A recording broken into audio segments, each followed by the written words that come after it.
11 a.m. Eastern Time. Hello, welcome to second virtual event of Accounting Design Project. We are very happy to have Paul Zarowin from NYU to present his research. Paul is a professor of accounting at NYU. He's also the chairman of the accounting department, and he is affiliated with NYU starting with 1984. So he has a PhD from Chicago. And his PhD advisor, which I didn't know, was Eugene Fama, the Nobel laureate. So he's a prolific researcher, and we are very happy to have him as a speaker today. So a couple of ground rules before we go further. For all of you, can I please kindly ask, mute yourself, and then share your videos. It's generally quite boring just to look at blank, dark screens. We would like to see you, at least I want to. And if you have any questions, please do raise your hands. There's a raise hand function in Zoom. If you don't know how that works, please just write on the chat box that you have a question. I will call your name to ask questions to Paul. And when before you ask questions, if you can please introduce yourself so that we get to know each other and your school, that would be wonderful. Paul, you have the 5-minute uninterrupted time option at the beginning and at the end of this workshop. You're welcome to use it, or you're welcome to waive it. Yeah, I'll take the 5 minutes. You want to use it? Yes, please. Okay, thank you very much. Then let me unshare. Please share your screens, Paul, and let's get started. Thank you. Okay. Yes, so I'm going to start sharing, and 1 second. Okay, hold on. And second.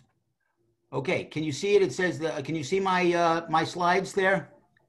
Okay, great. Yes, sir. Okay, so thank you all. I'm looking for some direction of this paper, so I really appreciate the opportunity to present this. So before I get to the first slide, let me just broadly tell you what we're looking for here. So we have two research questions, essentially. Number one is the market, or does the market value the information in capitalization? That is, where capitalization adds more information than just simply expensing. So is that value relevant to the market? I guess another way to say that, the way the question's been asked, is does the capitalization information pass the relevance versus reliability test? That question has been looked at before, but only in very limited context. It's been looked at in a simulation study about 20 years ago by Healy, Myers, and Howe.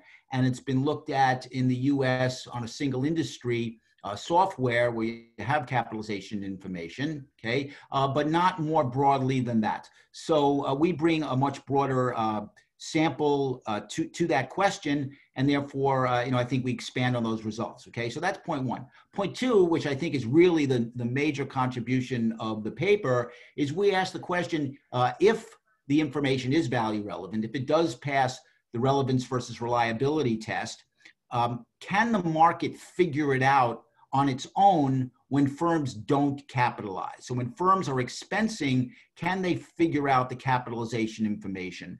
And the reason no one has ever asked that question to my knowledge. And I think that's the relevant question, because if the market does care about the information, and if it cannot figure it out on its own when a firm does not capitalize, that kind of creates what I think is a pretty compelling argument for mandatory capitalization, at least as a disclosure in the notes, if not recognized, okay?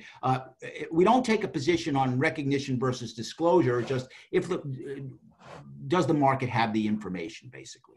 Okay, so with that in mind, okay, so the way we're going to answer these questions is, does capitalization increase the explanation of current returns and the prediction of future returns and earnings? And does the market value the decomposition of the current R&D expenditure into its capitalized versus expense components? Okay, if the answer is yes, or another way to say that is, does capitalization pass the relevance versus reliability test? Okay, I think it would, particularly with regard to the second question, a lot of papers out there will create sort of as if capitalized values for in the US, for example, by capitalizing all of the R&D expenditures at some rate. And that's really not the way things work, because most of the expenditures that a firm has are not capitalized. They're expensed. So there is this decomposition of the current R&D expenditure into two parts. So the question is, can the market, figure that out, what that decomposition is? And it's a pretty important question, because the capitalized part is the part that sort of passes a threshold of, is there a viable product, basically. So it's much closer to future revenues, okay? So whether what the decomposition is, whether it's 90% capitalized, 10% expensed, or vice versa, really is an important difference. And virtually all firms do not capitalize 100% of their expenditures, okay? And then, again, if we get the answers yes, can the market infer these hidden disclosures under expensing? So another way to say that is, does capitalization, or does the act of the firm revealing the information, affect share prices? Because if the market could have figured it out on its own, then when the firm revealed it, it would not be any new information, okay? So yes to 1 and 2 means that capitalization provides useful information. That is, its relevance outweighs any lack of reliability. And no to number 3 means the market cannot produce this information without capitalization. So capitalization, if it were revealed, would affect share prices. Okay, so we're going to use a sample of UK firms after the switch from UK GAAP to IFRS. Under UK GAAP, both capitalization and expensing are allowed, but under IFRS, capitalization became mandatory, so there's no self-selection issue. Just as an aside, because in another paper I have, this has bothered some people, there are some firms which continue to expense after IFRS. And from the research I've done, and this is not publicly known yet, but from the research I've done, it seems that those firms have judged that their expenditures do not pass the threshold of viability. So it's not like they're trying to game the system. That it's really not a choice. Okay, it is a mandate. Okay, we think that because the UK is a major capital market, our results can be generalized, and as opposed to the papers I talked about before, which either use simulated data or one industry, we're going to use archival data over multiple industries. So we hope that that's an advancement. Okay. So as I said, what's our contribution? There are some archival studies, Booty and Lev and Mode, only focused on software, just a single industry. And I forget which paper it was, but one of them, I think it was Mode, even acknowledged that there's a selection issue there, because the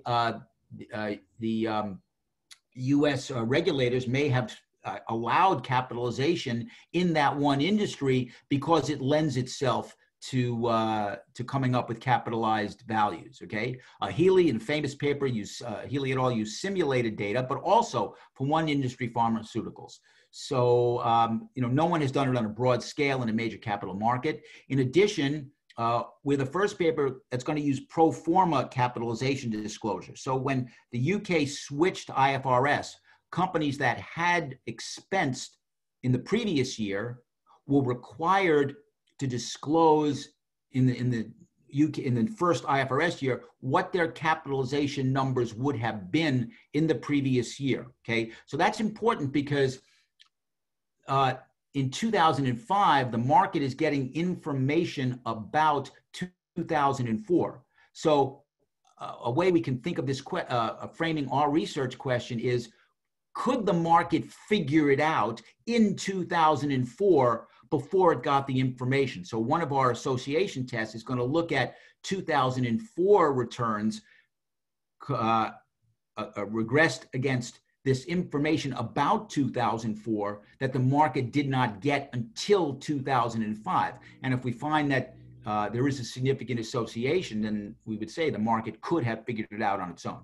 Okay, so we're the first paper to study the information value, we call it the information value, of R&D capitalization with archival data for multiple industries, an important capital market, and to examine whether R&D accounting affects share prices. And we think this is important for both academics and policymakers. Whenever people want to chime in, okay, that's fine. I think my 5 minutes is up. And as I said, I'm eager to get people's questions and to kind of know where to take this. Okay, so what are our results? We find that the capitalization disclosures have significant incremental explanatory power for current returns and for future earnings and returns. Decomposing the R&D expenditure is important. The capitalized component is more highly valued than the expensed component, okay? And I don't think that has been appreciated before. So we would sum that up by saying that capitalization does pass the relevance versus reliability test. And then we find that we believe the market cannot infer the undisclosed information, that is, capitalization affects stock prices and bid-ask spreads. So our evidence on that is that when we call the firms that did expense and that become capitalized, we call those switchers, okay? We find that the switchers' coefficients on the pro forma capitalization variables are lower in the last UK GAAP year than the coefficients for the capitalizers. So we compare the two groups, and for the capitalizers, of course, the market knew the information in real time, but for the switchers, it only gets the information a year later, okay? So we find that the switchers' coefficients are lower in the last UK GAAP year, but once we get to the first IFRS year, where the market knows everybody's information in real time, the coefficients on the capitalization variables are not lower, okay? And we think that's important, not just because of the message it sends that the market couldn't figure it out, but if you looked at just the last UK GAAP year, you could argue that the reason for the lower coefficients on the switchers is that they're different firms, right? There's a self-selection at that time, who capitalizes, who expenses, okay? So while we're claiming it's an information story, maybe it's just a self-selection story, and these are two groups of different firms, and that's why the coefficients are lower for the switchers. But once we get to the first IFRS year, they're still different firms, but what has changed is the market is getting the information in real time for everybody. So if it's a question of different firms and self-selection, we should still find that the switchers' coefficients are lower in the association test. But that's not what we find. Yes? Sudipta has a question. Yes, I'm listening. Sudipta has a question. Hello? So what about firms that capitalize R&D as part of acquisitions under purchase accounting? That kind of R&D capitalization spans all industries, and people have studied, in-process R&D, of course, but expensing that. But more generally, firms do capitalize as part of M&A. So, I have to be honest with you, we did not look at that. That's a good idea. I guess what you're asking, or one way to deal with that question, is to find out which of the capitalization numbers are due to acquisitions and to like segregate them out. Would that be a way to deal with that? That's one way, but it's sort of also the way you framed the thing that no one else has looked at across industries or anything. I think that would not be accurate, right? Because people have looked at R&D capitalization as in M&A deals, and those span industries. Okay. So it's also part of how you framed your research, Okay. All right. That's a good point. I was not aware of that. If you don't mind, if you could email me a couple of studies on that you're aware of, because I am not aware of that. So please, that would help me. Okay. I'd appreciate that. Okay. Yeah. Okay. Thank you very much. So the first two bullets about switchers coefficients in the last UK GAAP year and the first IFRS year. So we think that leans us toward an information story. And we also look at switchers' bid-ask spreads relative to capitalizers and how they change from the last UK GAAP year to the first IFRS year. And our argument here is that if there is new information revealed, then switchers' bid-ask spread should fall relative to capitalizers. And that's what we find. Let me just add one more point. Ideally, what we would have liked to have done is to look at the market response to the capitalization information when it's first revealed, when it's first disclosed, but we cannot pinpoint that time. In fact, it seems to be that it first comes out in the annual report of the first UK GAAP year. So unfortunately, we cannot do a market, information event study with this, which we would have liked to do.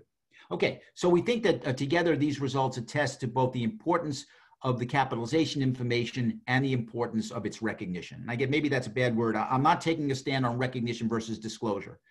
Any way that it gets out would be fine. Okay, so what is the additional information in capitalization? Well, we know in expensing, there's only one required disclosure. That's the amount that the firm expends. The debit to expense equals the credit to cash.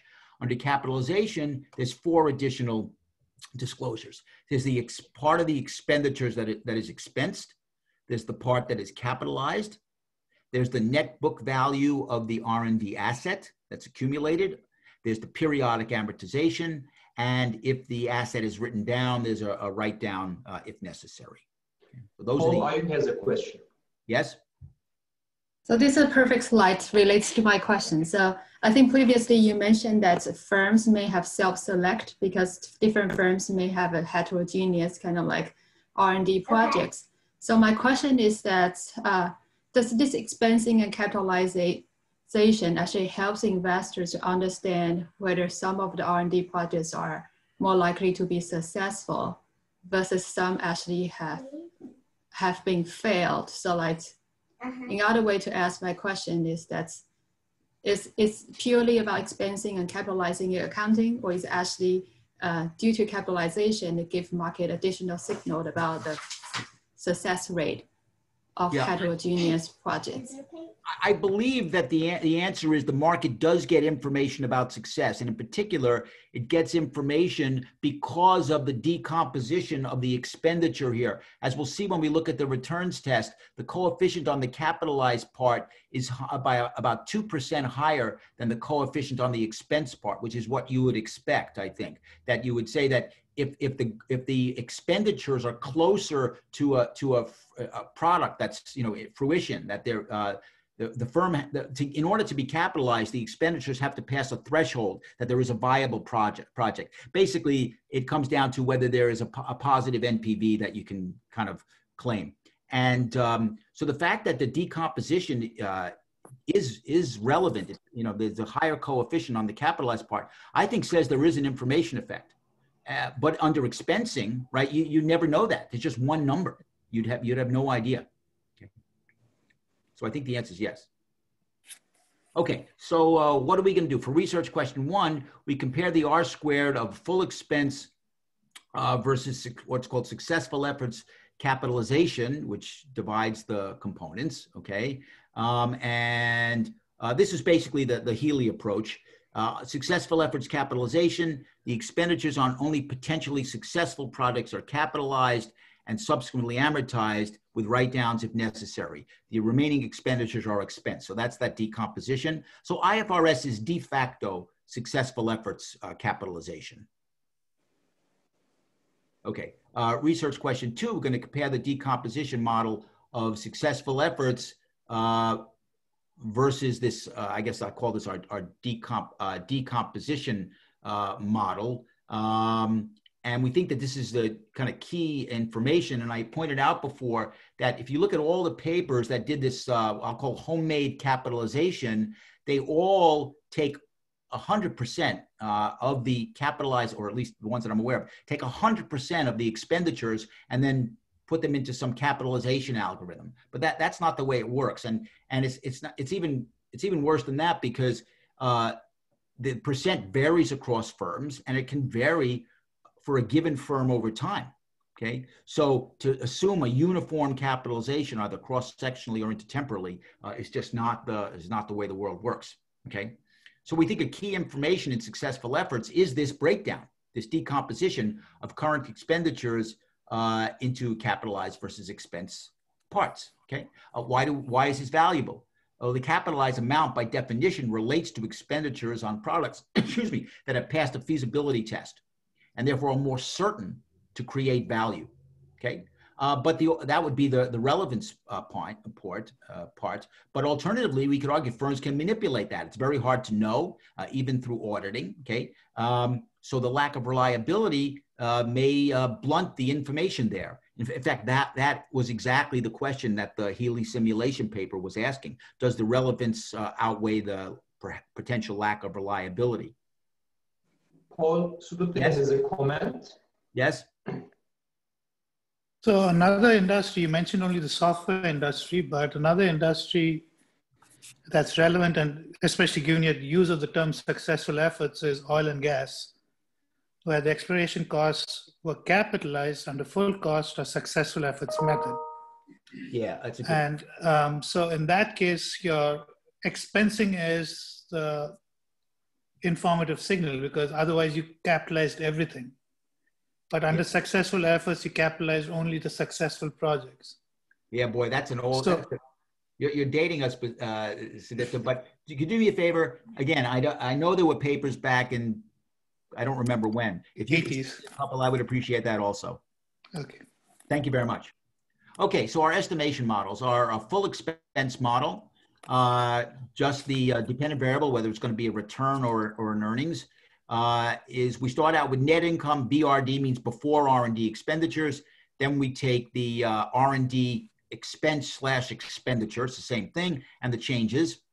The Healy successful efforts, we start with that, and we add the extra expense information, the amortization, etc., and again, the changes, and we add the write-down variable. You can't take a change in the write-down because there's very few write-downs, so your change would be 0. Just mute something else here. I'm sorry? Okay. And then the decomposition model, where we decompose the expenditure into the expense versus capitalized components, you'll see that we take the expenditure, the expend, and break it down into a cap versus expense part, okay? And again, Well, Steve has a question. Steve? Yes, I guess I want to underscore Young's point here. Reading the paper to start with, it seemed like it was an argument for capitalization. Along the lines of Lev talks about capitalize everything, okay? Yeah. And then, but the paper's not about that. It's about differentiating the risk in your investments. And I think that's a primary point to be made here. If in fact you're a startup with trying to solve cancer and the probability of success is only 1%, and thus the probability of impairment is 99%, rational expectation says you don't capitalize. Right. If its probability is 99%, then that's very different. So I think what you're saying is, and it comes up in your results, is actually the driving thing here in capitalization. It's not capitalization versus expensing. The driving thing is revelation of the risk in the projects and the likelihood of payoffs. And that, I think that's what really needs to be emphasized. That's Jay Young's point, but I just want to underscore it. Okay, that's I appreciate that. I agree with you 100% because that's really never been looked at before, and emphasizing that point, I think will add to the contribution to the paper. Thank you very much. Yes, I understand also that, you know, with IAS 38, where you capitalize development and not research, they tell me, people in Europe tell me that actually a lot of firms are just still expensing everything because of this question of the uncertainty, okay? Yes, SSE, under certain criteria, you can capitalize development, but they're still very uncertain. So they actually continue to expense development in practice. Yes, that is exactly true. I have another paper on R&D where we did find that even after the switch to IFRS, a significant number of firms still expensed 100%. And one of the questions going through the referee process was, you know, if you see this, why do you believe it's a mandatory rule? And we went back and actually looked at the footnote disclosures, and they emphasize exactly what you said, which was what the uncertainty of the successful project. That word comes through. You know, we actually looked, it was 150 firms, and we found that continually. So you're absolutely right. And that's something important to emphasize. Thank you so much. Yes. Well, another point, of course, is if you expense it all now, and if it is going to be successful, you get higher profits in the future because you have no amortization. So there's no amortization. You know it's going to be successful, and you want to report higher profits. You expense it now, and so you don't have no amortizations. Right, but I'd like to believe that under IFRS, if you do pass this threshold of profitability, as you said, 1 versus 99, wherever that threshold changes, that it is mandatory. That, I mean, I've argued that in my other paper that, yes, the uncertainty principle does cause firms to continue expensing, but once they pass the threshold, it's mandatory. I Okay, hope. fair enough. Fair enough. Okay, thank you. Okay. I don't think that's accurate though, because Microsoft, for example, did not capitalize anything until 2007. And it's been one of the most successful software companies. It's not possible that that's really what's going on. Well, and I don't believe Adobe has capitalized anything as yet. So it's clearly these are very successful firms with very successful products. yeah, But you know, I hear you, Sudipta. I think that you could always find some exceptions, but on average, are firms following the rule? You're saying they're not following the rule. On average, are they following? And you know, they may be lying in their footnote disclosures that I looked at, but I'd like to believe they're audited things, so that's not true. I mean, obviously, if you believe that there's no rule, it's just a zero enforcement, then you know, then everything goes away. I can't argue with that if you really believe that. Okay. All right. So what are the model there? NIBRD is net income before the effect of R&D, just to control for current performance. Expend is the amount of the current R&D expenditures. WD is a write down. R&D excess is the R&D amortization plus the expense minus the expenditure. So this is the difference between the expense under capitalization versus the expense under expensing, okay? And CAP and EXP are the amounts of the current R&D expenditure that are capitalized and expensed respectively. So expend by definition equals CAP plus expense, okay? And we're going to look at the current annual stock return as a dependent variable or future NIBRD. Okay, so does capitalization pass the relevance versus reliability trade-off, okay? The null hypothesis, the explanatory power of the successful efforts model is equal to the explanatory power of the full expensing model. Does the market value the decomposition of the R&D expenditures into capitalized versus expense components? The null hypothesis, the explanatory power of the decomposition model is equal to the explanatory power of the successful efforts model. Do write-downs provide information? What's the coefficient on the write-down variable? Okay, research question 3. So as I said before, in the first IFRS year 205, firms switching to capitalization were required to provide pro forma capitalization information for the previous year, the last UK GAAP year, okay? Previously, that information was undisclosed. So we're going to examine the market's pricing of the pro forma capitalization information in the last UK GAAP year. So we're going to estimate our association models as interactions with dummy variables for the switchers versus capitalizers. Really the same thing as two separate models for switchers versus capitalizers, but here we can see whether the coefficients on the interaction terms are negative, i.e. Lower for switchers, okay? Our key assumption is had the market known the information in 2004, it would have affected switcher firm stock prices, okay? Paul, I think yes? Steve has a question. Yes. Steve, you're mute. Damn it. Yes. Can you actually do that with stock prices based on pro forma information when that pro forma information wasn't available at the time? The stock prices are set on the basis of the information that's there, not on the basis of the pro forma on the pro forma. They'd be different stock prices, okay?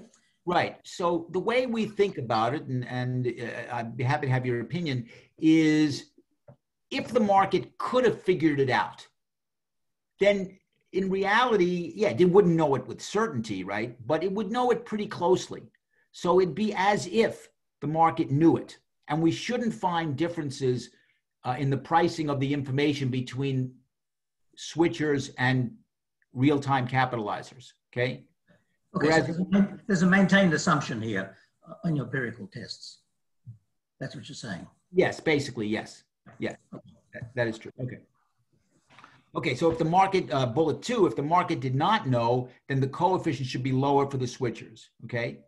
How are we going to distinguish the information effect from what I said before was group differences, because we know there is a self-selection under UK GAAP, and expenser firms could be different, and in fact probably are different than capitalizer firms, okay? So what we're going to do is we're going to estimate the same model with the same interactions in the first IFRS year.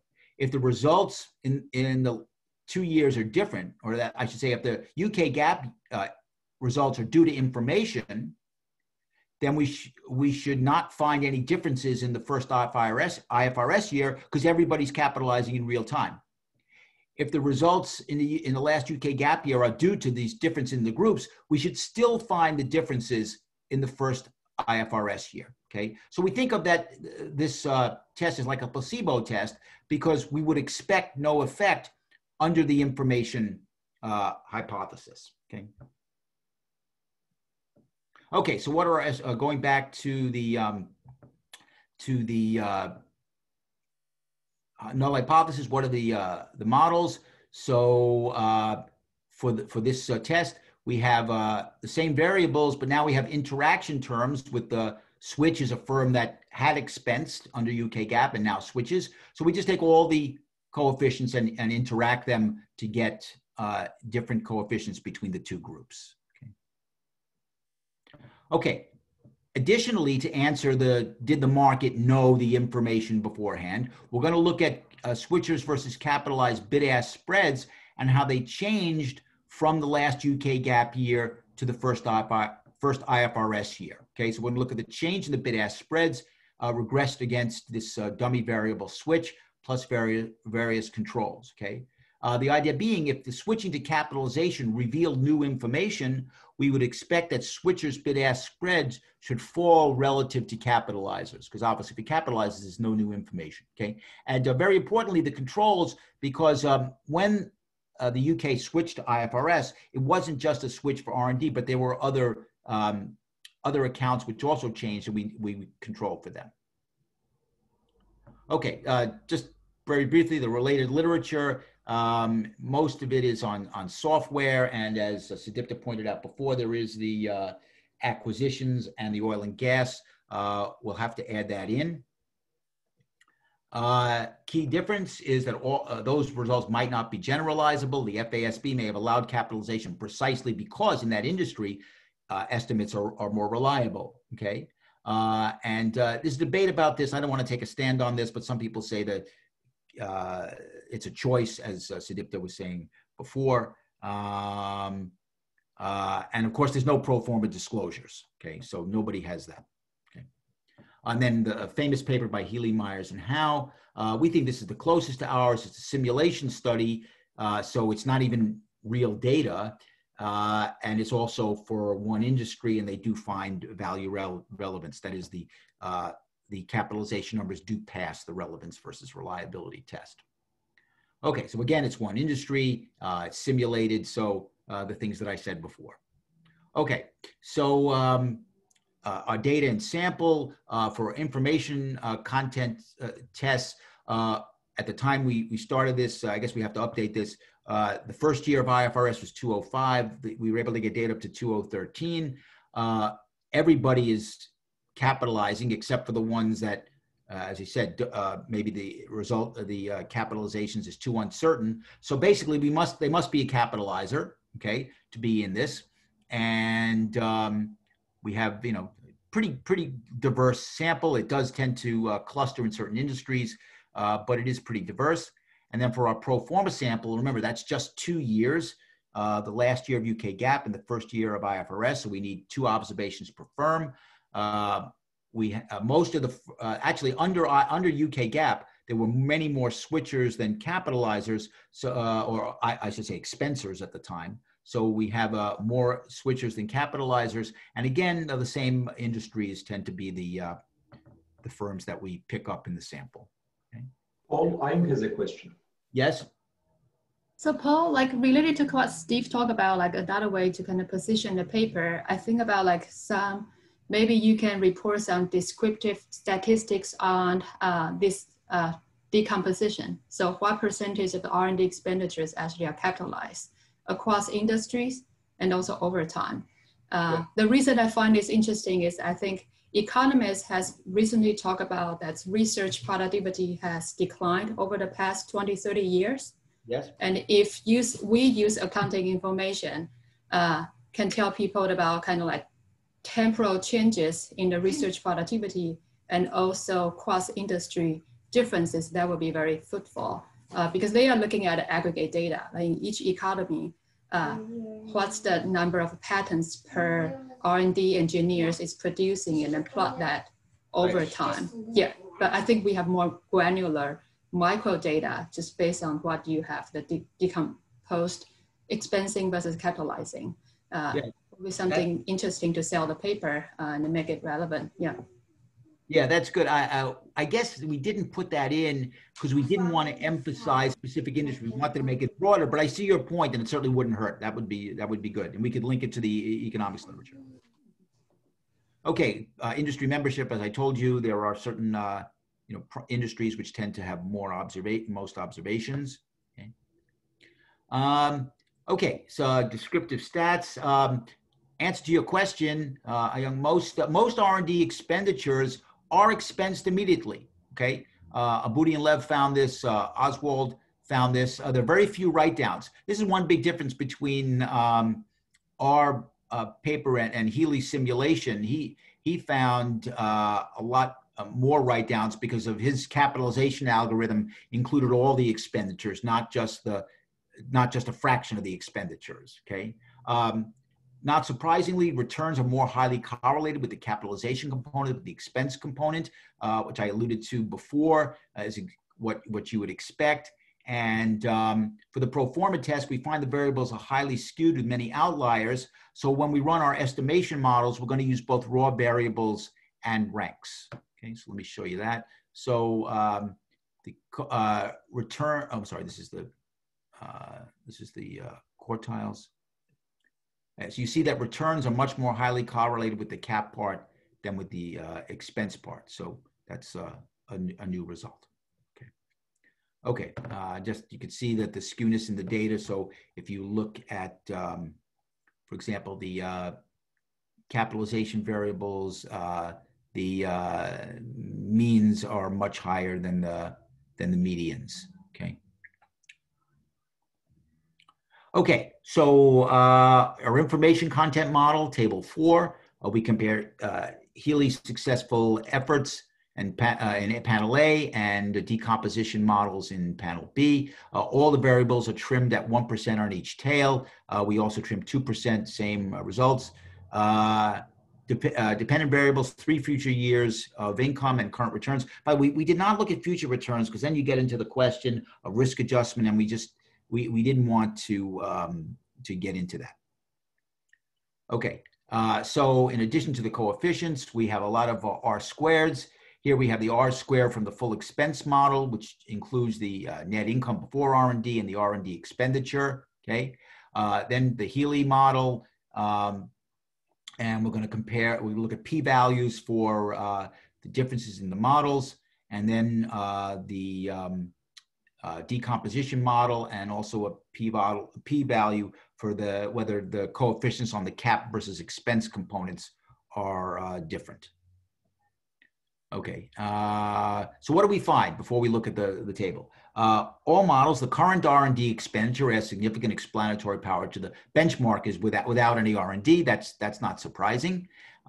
So R&D, just even the expense under the full expensing, just disclosing how much R&D you spend adds to explanatory power. So I mean, that's just validating the data. That's not surprising because R&D expenditures provide significant information. The capitalization variables add significant explanatory power beyond the current R&D expenditure. So yes, successful efforts has more information than expensing. Okay, capitalization passes the relevance versus reliability test.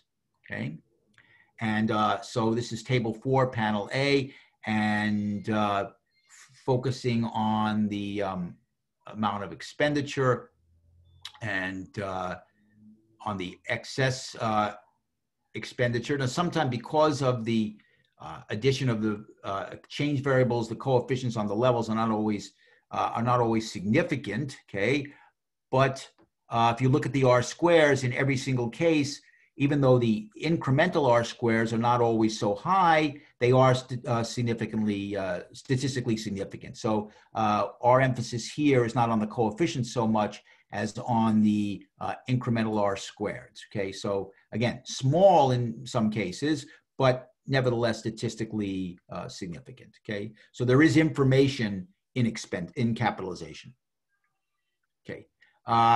Panel B, where we look at what we call our decomposition model. Capitalized component has the greater coefficient than the expense component. So this is what we would expect. The capitalized expenditure is more highly valued than the expensed part. I forget who said it before, but I think it was Steve. This is an important benefit of capitalization. It reveals what costs are capitalized, or in the language that Steve used before, the reduced risk of those expenditures, okay? Economic significance, when return is the dependent variable, the difference in the coefficient on cap and exp is 2%, 3.017 minus 0.931. Thus, the way we interpret that is a shift from expense cost to capitalized cost of 1% of the beginning market value is associated with additional 2% annual return. So aside from the statistical significance, we think that's, you know, a meaningful economic number. I mean, it's not great, but it's still, you know, something material. Okay, so here's the data, and again, all the incremental. Well, here's the R-squareds. The statistical tests for whether the capitalized coefficient and the expense coefficient are the same is rejected at better than the 1% level in all the tests, and the coefficient that I was referring to before is the capitalized. I'm focusing on the return model, but if you look at the earnings models too, the capitalized part is a higher association with future returns. We looked at 1 year, 2 year, and 3 year. Those are aggregated, by the way. So there is some overlap. So they're not independent, but just for full disclosure, we put in all three, right? But if you notice, the coefficient on the cap part is higher than the expense part, which again makes sense. They're less risky expenditures, and they tell you more about what future net income is going to be. And then the return coefficient is about 2% higher for the capitalized part, which is again what you would expect. So apparently the market does value the difference in the two coefficients, or the difference in the I should say the market values the difference in the capitalized versus the expense component. Okay, I like the way Steve phrased it about lower risk in those expenditures. Okay, and that's revealed by the higher coefficients relative to future income. So we'll put that in the paper. Okay. Oh, Stupe has a comment. Yes. Yes. This is really a historical comment, but there's a bunch of papers in the late 70s and 80s looking at US firms that were capitalizing that were forced to switch to expensing by FAS 2. Yes. So there's a paper by Duke, Steichman, and Elliott and Jar, but they have references to another dozen. So. Oh, you think we should? You mean we should just cite those for completeness? Yep. Okay, that's a good idea. Thank you. Yeah, I mean, they didn't look at this particular question, but yes, you're right. That's a good point. Okay, so summary so far, we think the capitalization variables do have information value, both for the explanation of current returns and the prediction of future earnings. So we would say that capitalization passes the relevance versus reliability test. Okay, again, this is not original with us. Healy et al. Asked this question and found in the affirmative. Lev and Abudi and Mode asked this question and found in the affirmative, but we think our results are more general. So if the paper stopped there, I don't think it would be that much of a contribution. It would kind of reaffirm with much broader data what those researchers found, okay? Capitalized expenditures more highly valued than expense expenditures. This has not been previously appreciated. So this is, I think, an important result. Okay, pro-forma test, table 5, okay? So first what we're gonna do is with the pro-forma data, we only have levels. There are no changes because you only have 1 year. So We're going to validate our levels model on pooled sample, and we're going to have this look at just the returns because we're concerned about whether there's information content in that. And we're going to look at the Healy model, decomposition model, and look at the R squareds again, and look at whether the cap component is greater, has a greater coefficient than the expense component. And we're going to validate the models also with the ranks, because as I told you, some outliers, and we want to see whether the rank variables also work. Okay, so the successful efforts model, let's see. So the, again, the increase in the R squared, small, but turns out to be statistically significant, okay? And of both raw and ranked, and then the cap component has a greater coefficient than the expensed component. We can't really interpret the rank coefficients, but the expense coefficients, I'm sorry, the raw coefficients, 3 versus 1, the same 2% difference holds up that I showed you before. So it seems like, you know, we're getting consistent results. So whether we use changes or levels, again, in this test, we can only use levels. There are no changes since we have only 1 year. Okay, so going to the Pro-Forma tests, we have our, I told you, our interactive models to differentiate the coefficients. We do it both with raw variables and in the last UK gap year and the first IFRS year. And we find with the raw data, the coefficient on the switch times the, this is the extra information from capitalization, is negative and significant, okay? But insignificant in the first IFRS year, okay? And we, weaker results, but similar with ranked variables. So our interpretation of this is the last UK gap result, the negative coefficient on switch, is not due to innate differences in the firms, because we knew, again, acknowledge there was self-selection under UK gap, but we think it's due to the information, okay? Because once we get to IFRS, the result becomes insignificant, okay? So we think this combination is more consistent with an information story that the market did not know their pro forma data, and less consistent with innate differences between the two groups due to self-selection. Okay, then we go to the decomposition model. Again, we have the raw and the ranked in the last UK gap year and first IFRS year. We don't find significant results, okay? But we think that outliers may be the problem. As I showed you before, there's some large outliers. So that's why we went to ranks. Rather than arbitrarily delete observations and, you know, where should we stop trimming? 1%, 2%, 5%. We used ranks without trimming. Okay, so let's actually go to the tables. Okay, I'm sorry that the table is small, but if you look at this is the successful efforts model, the coefficient on the switch times R&D expense excess, so we get a negative coefficient under UK GAAP, but much less under IFRS. And then with ranked variables, again, it's marginally, you know, 10% significant under UK GAAP, totally insignificant under IFRS, okay? And the let's see, again, that same variable, the switch times the R&D expense excess, negative under UK GAAP, nothing under IFRS, and similar results with the ranked variables. And let's see, what else did I want to emphasize? I guess I'll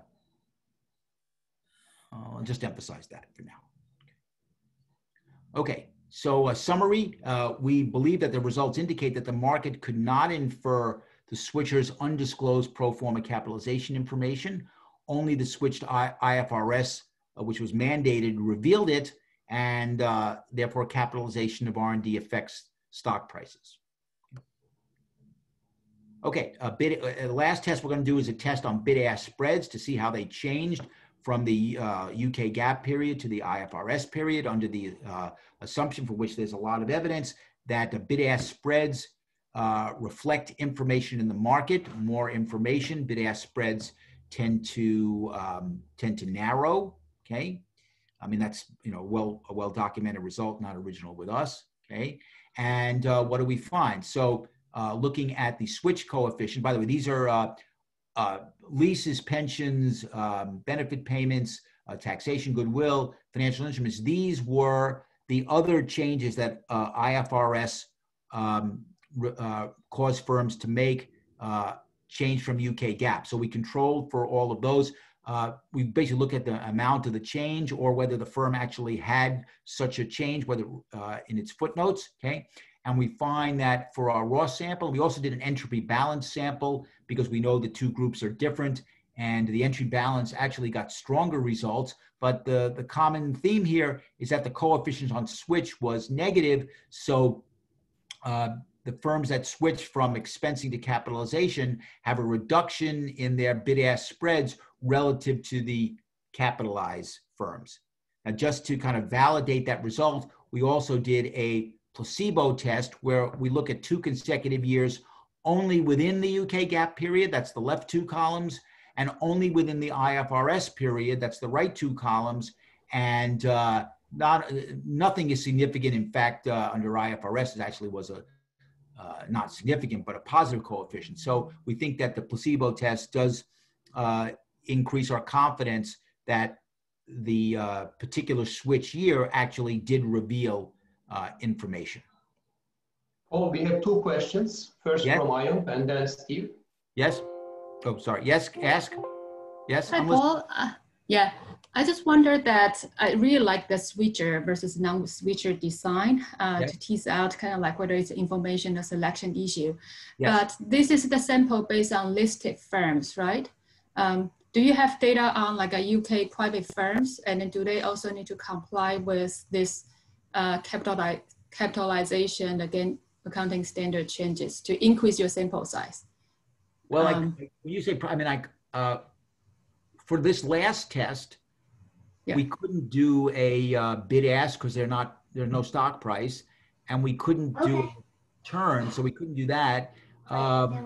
But for the predicting kind of like current yield of earnings or capitalization expense for future earnings, I think you may have you may have greater power there to show that switcher is indeed very different from non-switcher. I don't know. We didn't put it in our.